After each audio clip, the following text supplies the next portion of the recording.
Bonjour et bienvenue pour ce parcours de partie solo de Advanced Squad Leader. Je m'appelle Robin Rive et nous allons voir ensemble un scénario de Schwerpunkt SP225 Sunflowers Along the Kodima. Alors ça fait un moment que j'ai pas enregistré de vidéo, il faut dire que j'étais très pris par d'autres jeux. Voilà, j'en joue beaucoup et j'ai en fait peu joué d'ASL. Mes partenaires habituels n'étant plus trop disponibles. Il faudrait que je m'y remette en face-to-face, mais voilà.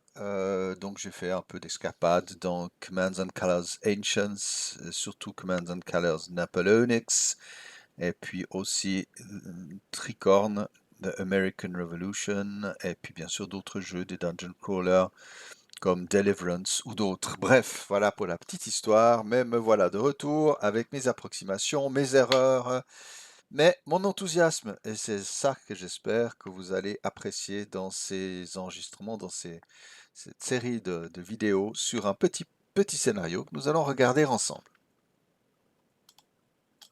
Voilà, donc je me suis assez récemment fait un scan de tous les scénarios de Schwerpunkt, et aussi Rally Point d'ailleurs que j'avais, et pour les Schwerpunkt, je les ai tous mis dans un PDF avec, comme vous voyez ici, un petit système de référencement. Voilà, ce qui est intéressant avec cette bataille, je trouve, c'est qu'elle se passe à Balta, en Ukraine, donc pendant l'opération Barbarossa, le 3 août 41. Je pense que les vétérans de Squad Leader, Cross of Iron en particulier, et puis ça a été refait pour ASL, se souviennent du scénario The Capture of Balta. Voilà, on se trouve dans la même situation. Alors, la situation, donc Balta, Ukraine, 3 août 41, donc après un délai de l'attaque du 744e régiment de engineer, allez, comment est-ce qu'on dit ça en français? Aïe, aïe, je me perds déjà, de sapeurs, on va dire globalement, ouais, du génie, contre Balta depuis le nord, le commandant de la compagnie C, le premier lieutenant Erhardt, a décidé d'engager une attaque depuis l'est. Le troisième platoon devait aller à travers les champs de tournesol, d'où le nom du scénario, au nord de la route, tandis que les premiers et deuxièmes platoons concentreraient leur attaque à travers un petit bois au sud de la route. Un obusier de 105 mm, donc Leichte Howitzer, avait été apporté en soutien direct. Et le tir de l'obusier a été le signal pour commencer les attaques. Le 105 a détruit une pièce russe de 76,2 mm et après a commencé à tirer sur un nid de mitrailleuses ennemies, alors que le premier peloton se courait vers ses objectifs et les a saisis après un bref corps à corps. Voilà. Le troisième peloton, en utilisant lance-flammes et charge de démolition, a vaincu un groupe russe qui tenait une mitrailleuse légère et après a cherché à faire sauter, donc créer une brèche à travers un mur, alors que deux sapeurs allemands, voilà, du génie donc, se plaçaient pour faire cette explosion. Avec la charge de démolition, les Russes ont eux-mêmes fait détonner une charge de l'autre côté du même mur, ce qui a enterré les deux Allemands sous les débris. Plusieurs pelotons russes ont attaqué le second peloton, mais le canon allemand, l'obusier, les a temporairement suppressed, c'est-à-dire leur a appliqué une forme de... Ouais, les a bloqués, quoi. Suppress, c'est pas supprimer, hein, c'est freiner ou forcer à se planquer. Erhardt a réalisé que le second peloton risquait d'être anéanti et donc a mené des squads du premier dans une contre-attaque de flanc. Cela a pris les Russes par surprise, les forçant à se retirer ou à se rendre. Après avoir défait les les forces initiales de Balta, de la garnison de Balta. Erhardt a continué l'assaut et a assuré le contrôle d'un pont au-dessus du Kodima, ou de la Kodima, sans doute une rivière, de manière à effectuer des préparations nécessaires pour la construction d'un pont de 24 tonnes. J'espère que j'ai bien traduit spontanément. Bon, pour la petite histoire, c'est assez terrible. Il faut savoir donc que Balta est tombé, je crois, en tout cas déclaré occupé autour du 7 août, et ça n'a pas fait long, je crois, 3 jours après l'occupation. Il y a déjà eu quelques centaines de juifs qui ont été fusillés, et puis par la suite, plusieurs centaines ont été déportés dans les camps de la mort, voilà, dans des phases. Voilà, donc on sent que la Wehrmacht, tout autant que la Waffen-SS, voilà, a commis des crimes abominables. Et c'est vrai que c'est toujours un peu, ouais, ça crée une dramatique de la situation, bien sûr, qui n'a rien à voir avec le plaisir de faire un wargame, mais voilà, c'est comme le scénario Schloff's Labor's Lost, hein, qui est une reprise du Cross of Iron ou du vieux système Squad Leader, qui a été remis à l'ordre du jour. Là aussi à Schloff, très très vite, on a liquidé les Juifs, sans doute aussi les représentants du Parti communiste. Voilà. Alors, petite voilà, fin de mon blabla. Voici la mission. Les Allemands doivent gagnent à la fin de la partie s'ils contrôlent tous les bâtiments qui ont un seul hexagone dans les hexagones, oui, numérotés 5 ou moins. Vous verrez, j'ai entouré la zone pour éviter de mettre des petits signes dans toutes les maisons. Voilà. Alors, pas des milliers, mais voilà. Donc c'est le milieu de la carte 46, qui est une carte intéressante, avec c'est la partie urbaine de cette carte qui est un peu mixte. Donc les conditions météo sont wet, donc les incendies ont de la peine à démarrer, pas de vent, il y a 2 overlays, un petit hill qui a l'air d'être placé exprès pour qu'on mette cet obusier au départ, puis des grains un peu en hauteur, on verra. Il n'y a pas de orchard, donc j'ai dû m'amuser à mettre des overlays de open ground là où il y avait de la route, et de remettre aussi des overlays de route pour que les orchards disparaissent. Voilà, j'ai un peu bricolé tout ça. Et donc les Russes, les Soviétiques, commencent avec un 7 d'ici. On regardera la règle ensemble. Alors, commençons sur la carte. Donc les Soviétiques ont 7 squads, dont 3 d'élite, 4 crews. Ce qui est marrant parce qu'il n'y a que 2 canons, mais il y a le 7 d'ici, il y a la HMG, bref, on va pouvoir assigner les choses aux uns et aux autres. On va voir que c'est important pour un 7 d'ici d'avoir une unité qui peut passer un task check, hein, pour le faire sauter, donc c'est mieux de confier ça à un crew. Voilà. Un leader 9-1, un leader 7-0, ok. Ouais, c'est même assez bon pour des Russes. Une HMG, une LMG et un demo charge. Qui n'est pas, à mon avis, le demo charge 7. Parce que là, ils disent may start with one set DC. Ils n'ont pas dit the DC in the OB maybe set. Donc, à mon avis, c'est un DC en plus, mais c'est comme ça que je joue. Peut-être je me trompe, je vais peut-être poser la question, tiens, en ligne. Et puis des renforts, 3 squads, un leader 8-0, vous verrez, je l'ai transformé en commissaire 9-0, c'est toujours sympa. C'est le meilleur deal pour créer les commissaires. Donc vous savez qu'un 8-0 peut être transformé en 9-0 et un 8-1 en 10-0. Là, on fait un petit trade-off entre un leadership qui est réduit, mais on ajoute du moral.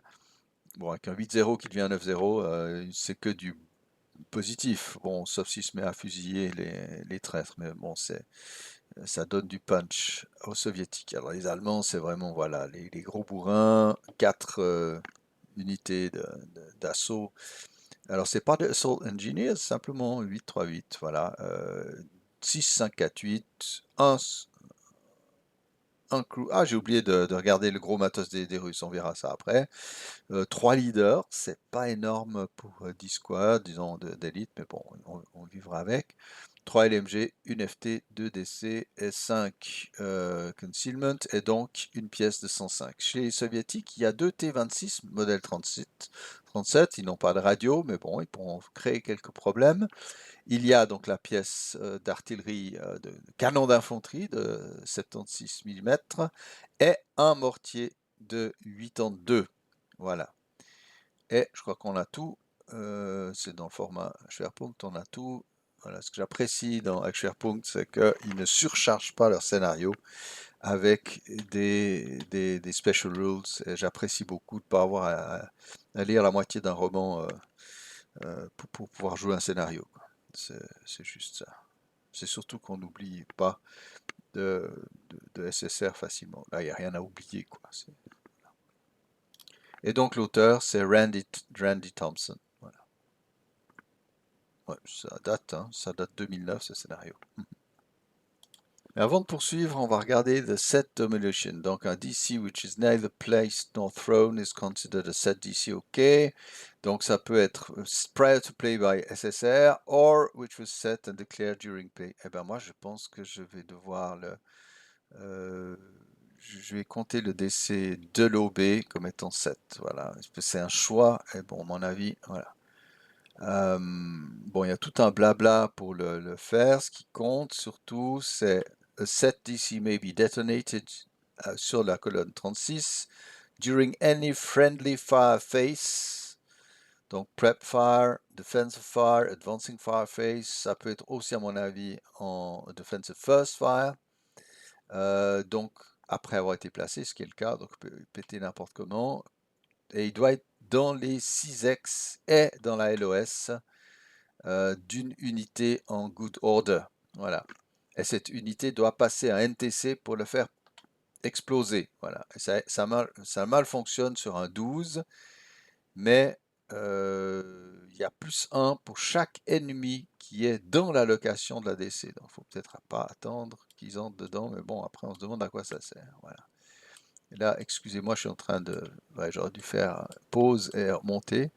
Donc ça se résout sur la colonne 36. Voilà, avec un -3 DRM, pas de TEM. Voilà. Un no TM including versus. Ouais, contre des. Bon, on s'en fiche, voilà. Un KIA, donc, résulte final, avec ce -3. Hein. Ouais, c'est ça, oui. Il n'y a pas de TM inclus contre les PRC d'un AFV. Donc si ça explose et qu'on atteint un résultat KIA, on se détruit un bridge et un affected building level in that hex. Ok. Là, on va les poser. Hein. Voilà, on va pas regarder parce que si vous avez un pont à plusieurs hex, plusieurs ponts, plusieurs hex peuvent être détruits. C'est juste ça. Voilà. Ok. Et puis sur un pont, c'est pas le sujet. Ça ne touche personne si ça ne saute pas ou si ça saute mal. Donc voici la carte. Alors pour le placement, c'est assez simple. Vous avez ici cette ligne qui sépare la colonne U de la colonne V. Les Allemands se placent ici et les Soviétiques ici. Les objectifs sont des maisons d'une case qui se trouvent ici, qui doivent être toutes prises par l'Allemand. Voilà. Donc c'est pas mal scripté ce scénario parce qu'on se doute bien l'Allemand qui attaque ici. Il va avoir le choix d'avancer ici. Parce que s'il s'amuse à se promener là, il va s'en prendre plein le nez. Et puis peut-être aussi quand même faire une avance ici. Hein. Voir un peu par là derrière, mais il ne faut pas perdre de temps. Il n'y a que 4 tours et demi. Donc je pense que l'angle d'attaque le plus intéressant, c'est par là. Et puis ici aussi, prendre les bâtiments, etc. Donc on va s'occuper du setup. C'est toujours compliqué quand on est en solitaire, surtout qu'il y a 3 éléments qui sont vraiment hidden. Mais ça va pas être quand même trop compliqué. Il faut juste se dire que c'est clair que l'obusier, il pourrait être là. L'avantage de l'obusier, c'est qu'il tire aussi de la fumée. Donc on dépend ce que veut faire l'Allemand pour son avance, mais sans doute la fumée, s'il arrive à en tirer, c'est pas mal. Donc mettre des gens, voilà, ou même ici, hein, complètement exposés à un prep fire allemand, bon, ça force l'allemand prep fire, mais on peut peut-être l'oublier. Et je trouve, alors si je pense d'abord au placement des, des canons, que le canon d'infanterie ici a l'avantage de bien couvrir toute cette zone-là. Alors il pourrait peut-être être un, je sais pas, mais aussi je pense qu'il peut toucher là, et là, et là. Donc à mon avis, éclairé ou non, je vais placer mes petits bonshommes ici. Voilà. Ah, voilà, elle est hippée tout de suite. Il n'y a pas de bullseye puisque les Allemands commencent sur la carte, donc il y a un petit désavantage. Maintenant, le mortier ici, pas très pratique, mais on peut peut-être placer quelqu'un dans une position un tout petit peu de spotter, par exemple, comme Harry du même nom. Ça, c'est un jeu de mots pourri, mais voilà, vous savez qui je suis et comment je fonctionne. Un tir à 3 cases, donc c'est pas très efficace tout près. Donc ce bâtiment monte à 1, et alors il pourrait couvrir cette case-là, mais franchement, est-ce que ça vaut la peine de mettre un mortier juste pour ce but-là? Un peu misérable. Ouais, mais c'est pas mal de mettre le mortier à un endroit où il peut faire tomber ses obus un peu n'importe où, avec quelqu'un qui ziote. Ouais, j'ai des hésitations. Je sais pas très bien que faire. Pas que faire pour bien faire. Euh, ouais. Si les Allemands font une avance par ici, ça peut être rigolo de faire tomber quelques obus. Ouais, mais on doit être adjacent. Si on se met là, là, ouais, on va s'en prendre plein le nez. Ici aussi, c'est quand même assez chaud. Ah, bon, j'y pense un autre moment. Ok. Alors, le 7 d'ici, alors voilà mon idée, qui est peut-être un peu bête. Alors, je pourrais le mettre là. Et s'il saute avec du falling rubble, mais au fond, c'est pas très intelligent. Because. Voilà. De toute façon, je peux pas péter plus qu'une maison. C'est ça que j'aurais aimé. Ah bah si, celle-ci, je pourrais, parce qu'il y a du falling rubble qui tomberait là-dessus, donc ça rendrait, ce serait plus des objectifs.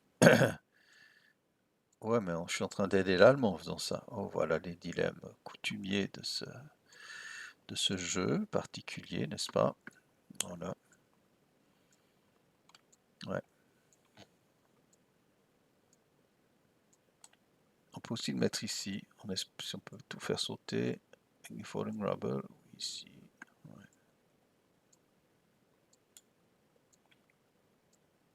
Ouais. C'est pas évident. Alors, je vais décider que c'est le contrôleur est ici, hein. Ouais, ça peut être pas mal. On va choisir. Donc, il est HIP. Comme c'est drôle. Bon, on va donner la mitrailleuse lourde, bien sûr, à ce petit crew. La mitrailleuse moyenne ici. Légère, pardon, pas moyenne. Et puis le mortier. Voilà, la défense est complexe, hein, je trouve. Voilà.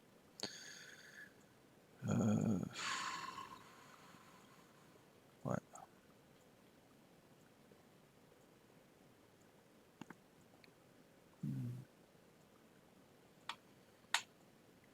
Ah ouais, ouais, donc pour un spotter un petit peu mieux fait, si je me mets là, mais je me prends pas la tronche dès le début, c'est pas bien ça. J'ai pas de concealed, ouais, c'est pas extraordinaire.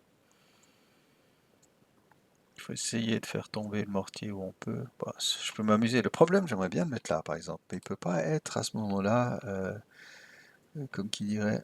De toute façon, on voit pas grand-chose, hein, la visibilité est quand même faible. Mais c'est vrai qu'il peut être pas mal en tir. J'ai un tir à vue. Hein,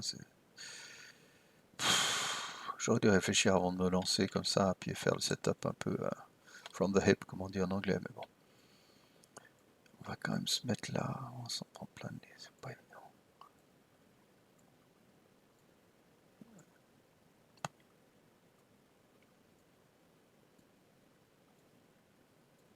Mhm.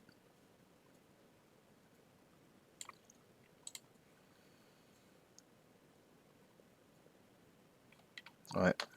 Alors les T26, je vais les mettre aussi dans des positions assez défensives finalement. Ils vont pas foncer sur le visier, quoi. Je veux dire, c'est quand même pas, c'est pas la crème de la crème. Mais on peut en mettre un ici. pas mal. Si je mets un copain là, il bouge, sinon il crée un... Alors je vais mettre là, ici. La mitrailleuse. Donc s'il y a une avance allemande ici, je pense quand même que c'est bien d'avoir un bon nid de mitrailleuse. Je vais quand même le mettre au premier. Ils vont peut-être s'en prendre plein le nez, ou pas, comme toujours. C'est le même truc de base. On ne sait pas, mais ça vaut quand même la peine. Ici, voilà. Puis je vais leur donner ici un leader. Voilà.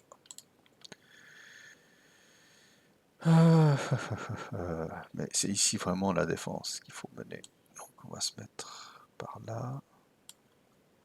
Et puis en position de repli. Parce qu'ici ça va être compliqué à traverser une fois que c'est foutu. Une fois que l'Allemand a bien avancé.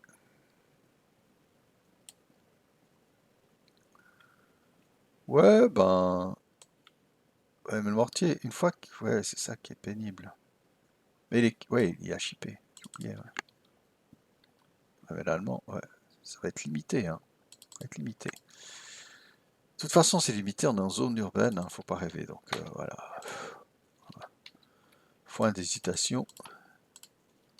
Hop, voilà. Ça, j'ai pas besoin d'un spotter. Ici, je vais mettre un leader en position de rally point, comme on dit. Point de ralliement.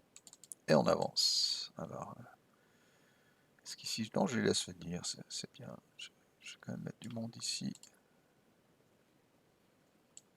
En première, en ligne de défense. Ouais.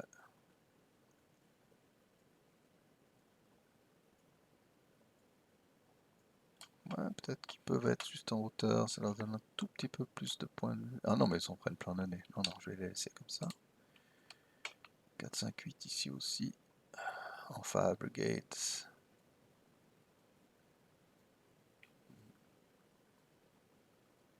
Non. Ouais. Oh, là, on est bien. Très bien. Ouais. Puis ici, donc c'est une avance allemande. Il faut qu'ils puissent les arrêter un tout petit peu. Mais bon. Là c'est vraiment du suicide. Hein. Si je me mets ici aussi, hein, j'aime pas trop. J'aime moi pas aimer. Hein. Là, ils sont trop décentrés. Il faut vraiment se concentrer sur le village à défendre. Ouais. On va peut-être les mettre ceux-là, mais au rez-de-chaussée. Voilà. Ah ouais, on fait une bonne première ligne. Il faut qu'il y ait une deuxième ligne qui puisse se... Voilà. Ouais, c'est pas extraordinaire comme truc. Hein. Ouais. Je réfléchis. Ouais.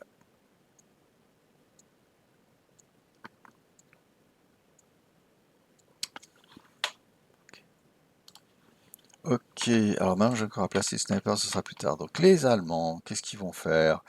J'ai pas tellement envie d'envoyer des half squads comme ça en avant, mais je pense que je suis un peu obligé. Bon. L'Allemand peut contempler, le Russe ne peut rien cacher, donc c'est vrai que ça peut être intéressant quand même d'emblée voilà, de viser cette équipe-là. Hein. Donc ici, c'est vrai que c'est la position la plus intéressante.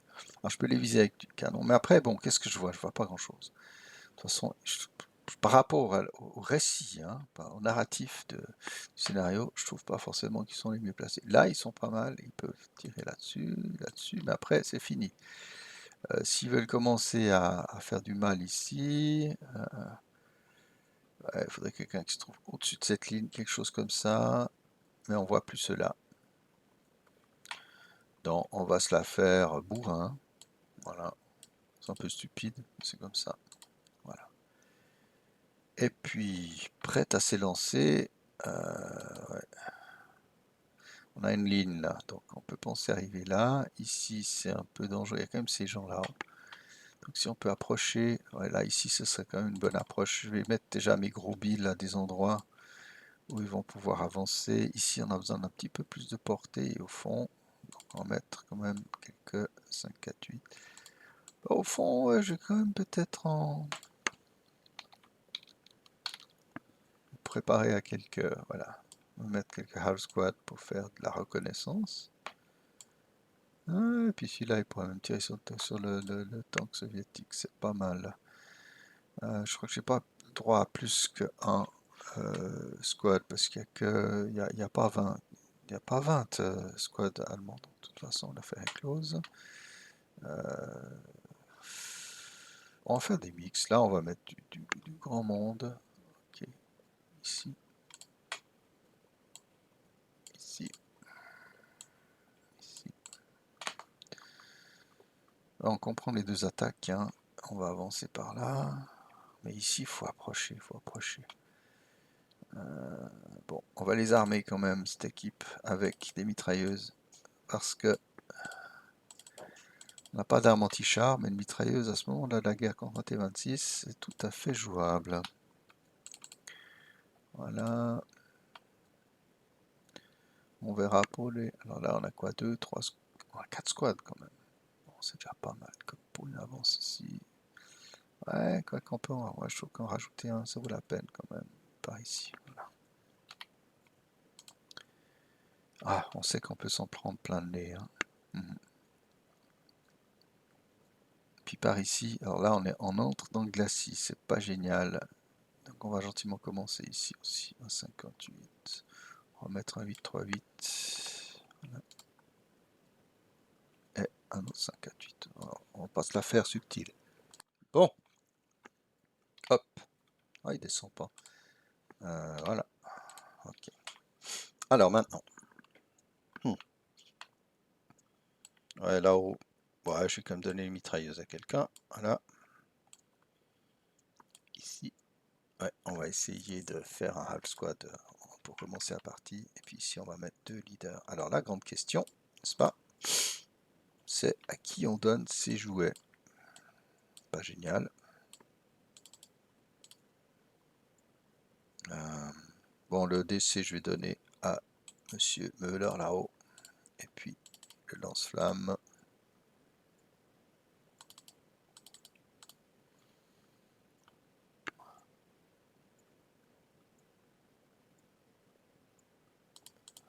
Ouais, allez, on va le faire par là. Un peu différemment de ce que disait le scénario. Et tant pis. Voilà. Alors, c'est clair qu'on peut mettre du concealment ici, ici et ici.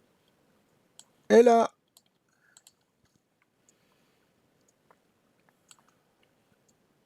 Voilà, pour la beauté. On peut mettre que dans du concealment terrain, donc bon. Hauvitzer ne peut pas. Bon, c'est pas trop mal. Oh, je vois que mes persos, ils ont... mes pions tournent. Ouais, il y a quelque chose qui s'est mal passé. Donc on va dire cette side, c'est German. Donc j'aime bien ces pions qu'on peut tuner.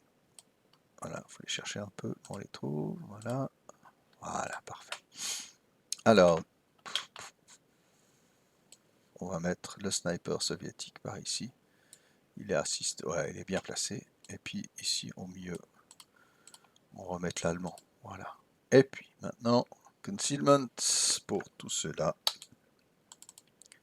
L'allemand a le temps de les voir. Quoi, il a le temps de regarder le haut du stack. Hein. Pas plus, ceux-là sont hors de portée, hors de vue. Je pense qu'il y a l'os là. Tac. Ouais. Donc, pas de camouflage pour ces messieurs. Voilà, j'ai pas mis les chars en terrain de camouflage. Ma foi, ils vivront ce qu'ils vivront. Je vais peut-être pas les mieux placés au fond. Voilà. Bon, l'affaire a l'air de bien aller. On va gentiment, on en est au zoom. Si on fait du 150, ça va être trop à mon avis. Un peu trop. Donc on va baisser à 120, comme ça on voit quand même l'ensemble de la carte. Voilà, là on est dans quelque chose de raisonnable. Donc les renforts soviétiques viendront par là. Ouais, j'aurais pu un peu plus dégarnir, mais bon, on sait jamais. Le temps des éternels regrets est inutile. Il faut y aller. Il faut y aller. Voilà. Donc situation mise en place. Je vais voir pour les enregistrements. Je me demande si on ne fait pas une partie complète de fois en fois. Ah, il y a juste un truc avant que je finisse avec l'allemand, c'est que Je vais quand même, non, dans l'autre sens. Même tourner, je réalise que ceux-là sont juste pas dans sa cave d'arc. Donc là, ils y sont. Et donc, comme dit, ils ont de la smoke. C'est plus intéressant qu'essayer de les toucher à +3 à une distance pas possible, à 3, 6, 9, 10, donc base de 7, à +3, 4. Non, non, non, ce sera de la fumée, et en espérant qu'on en ait. Pas mal, pas mal. Ok les amis, ben je pense que les choses sont bien engagées. On va voir si les tournesols protègent bien l'avance de mes Allemands. Et si mes Russes, puisque je suis avec tout le monde dans cette affaire, c'est quand même génial. Et puis je suis suisse en plus, c'est tout à fait dans mes cordes de neutralité habituelles.